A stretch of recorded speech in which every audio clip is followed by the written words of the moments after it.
നിയമസഭാ തെരഞ്ഞെടുപ്പ് പ്രവർത്തനങ്ങൾ ഊർജിതമാക്കി മുന്നണികൾ. പാലാ നിയോജക മണ്ഡലത്തിലെ സ്ഥാനാർത്ഥികളുടെ പ്രചരണം കൊഴുപ്പിക്കാൻ ചുട്ടുപൊള്ളുന്ന വെയിലിനെ പോലും അവഗണിച്ച് ചുവരെഴുത്തുകളും സജീവമായി.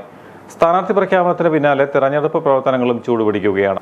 പഴമക്കാർ പുതുമുഖങ്ങൾക്ക് വഴിമാറി പുതുപുത്തൻ രീതികൾ ആവിഷ്കരിക്കുമ്പോൾ തെരഞ്ഞെടുപ്പ് ചരിത്രവും പ്രചരണ രീതികളും വർണ്ണവിസ്മയങ്ങൾ നിറഞ്ഞതാവുകയാണ്. പല വർണ്ണങ്ങളിൽ സ്ഥാനാർത്ഥിയുടെ ഫോട്ടോ ഉൾപ്പെടെ സിനിമാ പോസ്റ്ററുകളെ വെല്ലുന്നവയും ഇത്തവണയുണ്ട്. കാലത്തും പ്രാധാന്യം കുറയാതെ ചുവരെഴുത്തുകൾ അടിമുടി മാറിയ പ്രചരണ രീതികളാണ് തെരഞ്ഞെടുപ്പ് കാലത്തെ പ്രത്യേകത. പ്രചരണം സൈബർ ചുവരുകളിലേക്ക് ചേക്കേറിയെങ്കിലും ഇന്നും പ്രാധാന്യം നഷ്ടപ്പെടാത്ത ചുവരെഴുത്ത് എന്ന കല തിരികെ വന്നിരിക്കുന്നു എന്നതാണ് ഇത്തവണ തെരഞ്ഞെടുപ്പിന്റെ പ്രത്യേകത. ചുവരെഴുത്തുകൾ മങ്ങിയിട്ടില്ലെന്നും പ്രാധാന്യം ലഭിക്കുന്നുണ്ടെന്നും പാലായിലെ ചുവരെഴുത്ത് കലാകാരന്മാർ പറയുന്നു. 87 കാലത്ത് ഒക്കെ മുമ്പ് തന്നെ ഞാൻ ചുവരെഴുതാനൊക്കെ തുടങ്ങിയിട്ടുണ്ട്. ആർട്ട് പഠിക്കുന്നതന്നെ 84, 86 കാലത്ത് ആർട്ട് പഠിച്ചു. അതോടൊപ്പം മുമ്പ് തന്നെ ചുവരെഴുത്ത് ഞാൻ തുടങ്ങിയിട്ടുണ്ടായിരുന്നു. ഇപ്പോൾ ഇപ്പോഴും ഇലക്ഷൻ കാലത്ത് ചുവരെഴുത്ത് കിട്ടുന്നത് ഞാൻ ചെയ്യുന്നുണ്ട്. പണ്ടൊക്കെ ചുവരെഴുത്തും ബാനറുകളുമായിരുന്നു.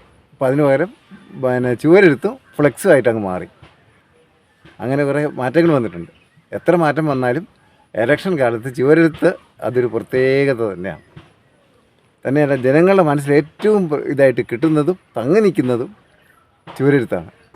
മുന്നണികൾ ചുവരെഴുത്തിന് വലിയ പ്രാധാന്യം നൽകുന്നത് കലാകാരന്മാർക്ക് വലിയ ആശ്വാസവുമാണ്.